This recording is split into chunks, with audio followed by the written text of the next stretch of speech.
Sa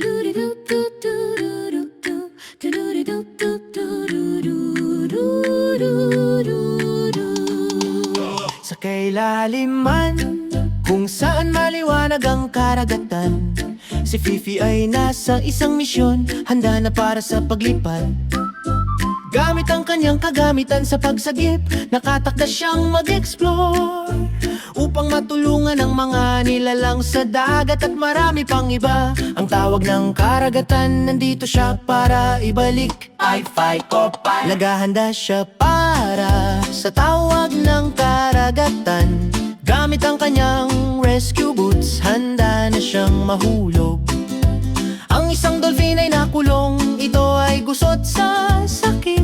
Nandito si Fifi para palayain ito na may pagmamahal muli. Pinutol niya ang lambat, libre ang dolphin, ang laking pakinabang. Lodvadel, sumisid si Fifi sa kailaliman, pagliligtas ng mga hayop sa sweep ng karagatan. Sa mahika at pangangalaga, inililigtas niya ang araw. Pagtulong sa mga nilalang sa kanyang sarili, espesyal na paraan. Bayani ng karagatan, mangyari pa siya. Isang kaharian ng koral, kumikinang sa liwanag, buong lakas na lumalangoy si Fifi. Nakatagpo siya ng isang balyena, napakamo at matalino. Natututo siya tungkol sa buhay sa ilalim ng langit.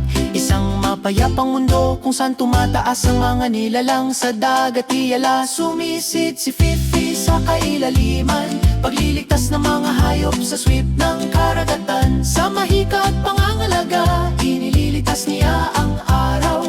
Pagtulong sa mga nilalang sa kanyang sarili, espesyal na paraan. Bayani ng karagatan, mangyari pa siya yan.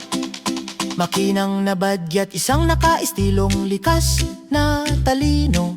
Handa si Fifi na may pagmamahal na ibahagi. Dahan-dahan siyang lumutang